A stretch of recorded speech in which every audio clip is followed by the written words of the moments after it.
Winston? Winston? Come back with that leg of lamb. We've reached 200,000 subscribers on my YouTube channel, and I can't thank you enough. I mean, I thought it was crazy when we got 100,000 and the plaque, but 200,000 is just something special. Thank you so much for subbing. Keep telling all your friends and get them to subscribe. It's Q&A time, and we've got so many questions that I've invited my daughter Kelly along to read the questions for me, because that'll make it quicker. We can get through more questions. Say hi, Kelly. Hello. Kelly's my eldest daughter. She loves to cook, so not quite sure how this will go, but let's get started with the questions. Okay, from Terminal Limbago. I remember you said that you never actually met the Queen, though you've told us a story about when you saw her walking the corgis and they ran towards you and she laughed. If you had an opportunity to go back and actually meet the Queen, even now, would you go? No, what I said was I didn't meet the Queen on that day when the corgis chased me, but I've met the Queen many, many times, and I even danced with her at Balmoral Castle. All right, from Just a Thought, is your wife a chef as well, or are your children interested in cooking as you were when you were young? My wife's Wendy. She's not a chef. Kelly, Lexi, Harry. Kelly loves to cook. Lexi likes to cook. Harry is not really into cooking just yet. Aaron Feltman. Darren, did you get to cook with Robert Irvine when he was a chef? Robert Irvine was a sailor on the Royal Yacht Britannia, and he actually cooked in the galley, the sailor's galley down below. I was up in the Royal Galley cooking for the Queen and the visiting dignitaries, so I never actually got to meet him. Robert Towner. This video is informative, but the actual recipe is trash. There is way too much fat in the pastry dough and no sugar, making a paste that will not set up. Go to Julia Child. He's talking about the tarte tatin, I think. Look, oh gosh, no, look, listen, no sugar. I mean, there's sugar in the apples, there's sugar in the caramel on the top, there's sugar in the cream that goes with it. How much sugar do you want in a recipe? And too much fat, you need that fat because it breaks down and goes all creamy and melty.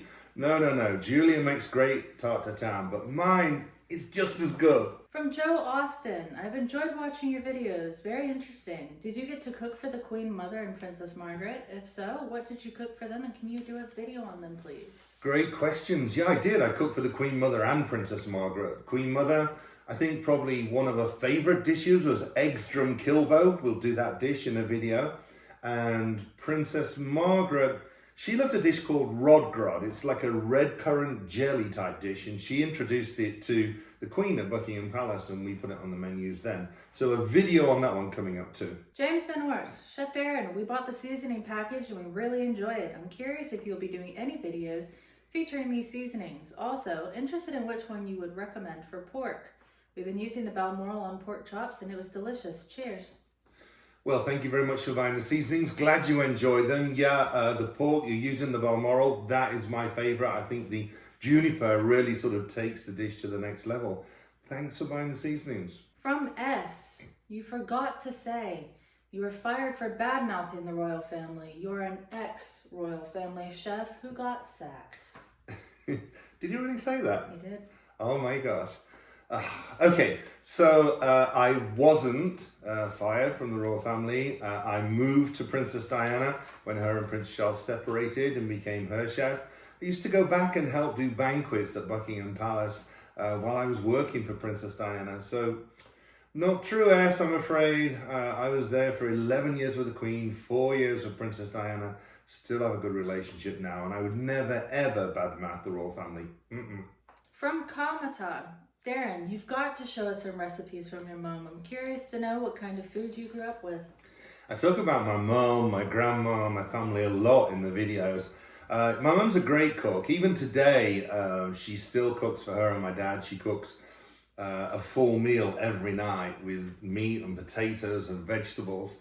That'll have to get me thinking. Some of my favorite dishes growing up. Trifle, right? Trifle. Yeah, I think we have to do the trifle. From CM Bear, what's the most difficult dish you have ever cooked, and is there a dish you will never attempt to make?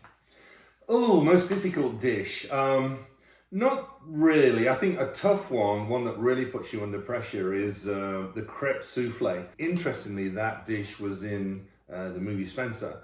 That's a tough one to make, but One that I'd never do, never attempt. No, I'd attempt any dish. I love trying new recipes, new dishes. That's what makes it fun doing these YouTube videos. Okay, from Shakila, excellent video. You are the funny chef, but try to work clean and tidy. I like watching your videos so much. Clean and tidy? I always work clean and tidy in my videos. Come on. Road Trip Food Finds. Is that you in the movie Spencer? I saw the cast list and there's a character, Chef Darren, played by actor Sean Harris. Oh my goodness, this is so cool. It is me. Well, it's not me in the movie, but yeah, Sean Harris plays Chef Darren McGrady in the movie Spencer.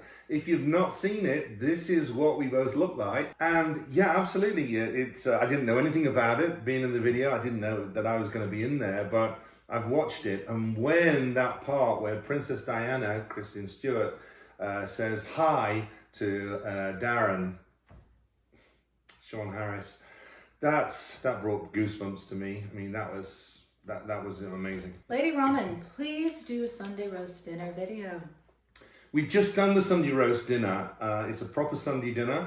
I think that it's one of my favorite videos. If you've not watched it yet, it's here in the list. Make sure you watch it, a proper Sunday dinner. You cook proper Sunday dinner too, right? I did. Here's a clip of Kelly doing a proper Sunday dinner. She's a great chef. She loves to cook Sunday dinner. Shadow Mist, thanks for the video. Just curious, at the beginning of the video, you said you moved to Dallas after the car accident, but at time 9:06, you said when they separated. That's a 6 to 10 year gap difference. Which is it? Great cooking channel. We've got to count the years in there. It's actually 4 years, and yeah, I was actually 4 years with the princess, and it's just 4 and a little bit years from the separation to the accident. So what I said was true in the video. R. James, you should push your seasoning line more. I bought it and it's great. Well, thank you for promoting that. You helped me promote it too. Yeah, check out my seasonings. Link in the description. Simon Robbins, that's your wife and kids. Which one is your wife? They all look the same age. That's a huge compliment, Wendy. I love that. This is Wendy.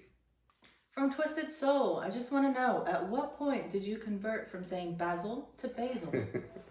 Oh, I get into so much trouble from this. I was born in the UK. I've been here for 25 years. I still say basil. I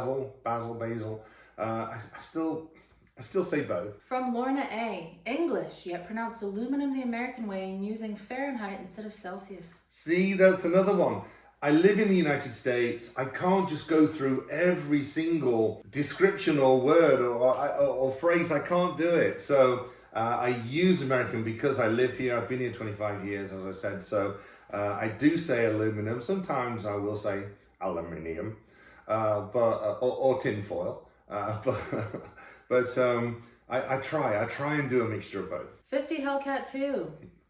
Can you do a Texas accent? Oh, stop. No, I'm not doing that. Can you see the trouble I'm in already? No Texan accent. From Corey Walker, I wish you interacted with your comment section more often.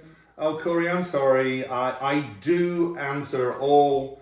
Well, no, I do answer the questions and go through all the comments myself. I don't have my team doing that. I do it. So it's usually when I'm sat in an airport somewhere or waiting for an event that I can actually sit and flick through those. So I apologize. I will be looking out for any of your comments though. From Barack Obama, what was it like flying on the old Andovers? The real Barack Obama? Looks like it. I don't think so. The old Andovers, yikes. Yeah, I remember flying on those with the Queen when I started at the palace. We fly back from Balmoral on them, Queen's flight. And the worst part was when Prince Philip, who needed to get his flying hours, would actually take the controls and come into land. And when we got into Northolt, it was like a scene from Dam Busters as we came bouncing down the runway. From George, if you could have been a royal chef for any other monarch, living or dead, British and non-British, who would it be? That's an interesting one, but I think maybe Queen Victoria. You know, imagine going back to Victorian era and the late sort of 1800s and Queen Victoria in the kitchens at Balmoral and at Windsor Castle with 100 chefs. She even had chefs in the kitchen that were just there to make curry every day. That would have been cool. Stever417, are you teaching your kids to cook? And who does the cooking at home?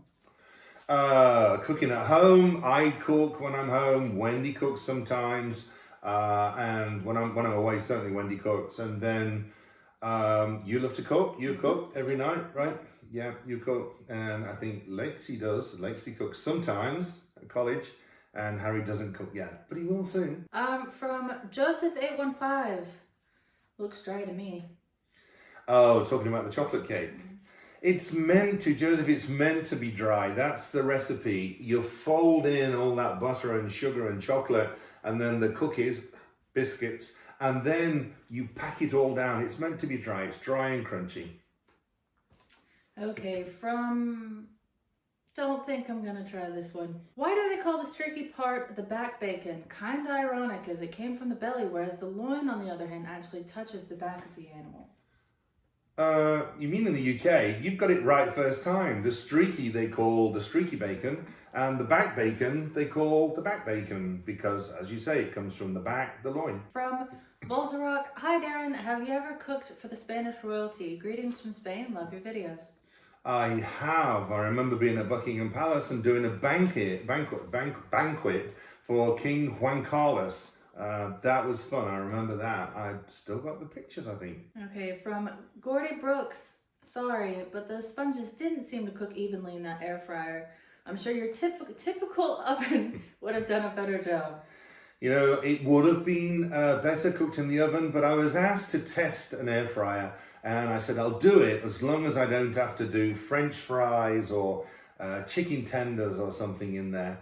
And so I said, yeah, let me do a Victoria sponge because that's different. Of course, it's not going to be the same, but I just wanted to prove that it was fun. You could cook something fun in there too. Okay, I'm British. Louis Robinson says, I made the cake and it tasted super delicious. I will definitely do it again. Yay, good job. I hope yours was a little more even and not scorched on the top like mine. The Racer Rich. The shame of product placement is it doesn't get discussed how uneven the finished thickness of the cake is because of the air fryer. Product placement. Come on, I've got to earn the money. You watch TV, you sit through the ads, that pays to make the videos. Certainly does ours. Well, you know, it doesn't look amazing in there and it's not the best way. As I said, it was just me showing a fun thing that you could actually cook in the air fryer. From IH Zook, the air fryer is out of stock on Amazon with no idea of when it will be back. Will Kaival extend their discount? We've got a lot of air fryer questions here, haven't we? I work with Kaival on that one video. As soon as I do the ones like that where you get a discount, you have to jump on them straight away. I don't work with them anymore. It was that one video. I don't know if they'll come on in stock, but there's plenty of other good air fryers out there. Get yourself one. Make a Victoria sponge. Scorch the top and cook it uneven. From Daft Smith. Why is there a toy dog wearing an eye mask lying there on the table? How more weird can it be? Winston, come back with that leg of lamb. That's Winston. You've got to watch the earlier videos when we did the video on the Queen's Corgis and me doing the Royal Corgi menu, and then you'll understand why we have a Winston in the videos. From Tariq Latif. Hi Darren, this looks great. Reminds me of my childhood days back home in Derbyshire, England. Derbyshire, it's Derbyshire. That's American, Derbyshire. If you have time, can you make a traditional Bakewell pudding? I love Bakewell pudding. That's a great idea. I've been to Bakewell many times and people have Bakewell pudding and Bakewell tart and think they're the same. They're not, they're completely different. So a video on that and the history of them, the battling of who's got the original recipe in Bakewell, Derbyshire. That'll be a great video. Yep, we'll do that one. From Doug Williams, what's left in the pot is also called fond. Oh, in the proper Sunday dinner video. Actually, classical French, fond is the stock. And what's left in the bottom, the meat sediment, that is deglaçage. Tasty things. I want to know, how did Diana celebrate her birthday in the later years of her life? What foods were there on her special day? You know, the princess never really celebrated her birthday with a party. She wasn't really into food. She saw it as another day. We're getting older. The only thing I remember most about being at Kensington on the princess's birthday were the flowers. People sent so many flowers. And I was up and down the stairs all the time from the kitchen to the back door, receiving bouquets for the princess. They were fun times. From Sadie Kincaid, do you love spicy food? If so, what is your favorite spicy dish to make? I love spicy food. Indian food's probably my favorite, but Remember when we were on Jamaica on vacation and Jerk chicken. we were on we were on the beach and I had jerk chicken and it was so spicy. I was crying, like 4 glasses of milk to go with it, but I kept eating it and eating it. And then Lexi said, "Dad, are you enjoying that?" And I said, "Yeah, it's amazing. It really is." She said, "Well, if you're enjoying it so much, why are you crying?" It's the tears running down. It was so hot and spicy, but so good. Hugo and Jenny Kroll, what a lot of nonsense. I am of Scottish descent and make a recipe that my grandmother made every year. When your shortbread is cooked, you need to cut it right through, straight away. Otherwise, it is very difficult to cut it without crumbling. Oh, okay. Well, grandmother's always right, but if you cut it all the way through, then it just all falls apart, right? Of course, it's going to. When you try and move it, it falls apart. But if you do like I do in the video and how we did at Balmoral, you actually just score it. You can just snap it and it just snaps perfectly. Give it a try. Show your grandma too. Okay, from Josh. Love your video, Darren. No hate intended, just a joke from back home. Who won? You or the lawnmower? Okay. No dessert for you. Thanks for watching. We've run out of time. We've got loads more questions, so we need to do another one. Plenty more videos coming up soon. If you've enjoyed the video, give us a thumbs up. Leave a comment below. Leave your questions below for the next one too. It's been fun. Kelly, thanks for coming aboard on this one. We'll have to get in the kitchen and do a video cooking together. We will. That'll be fun, right? See you again soon.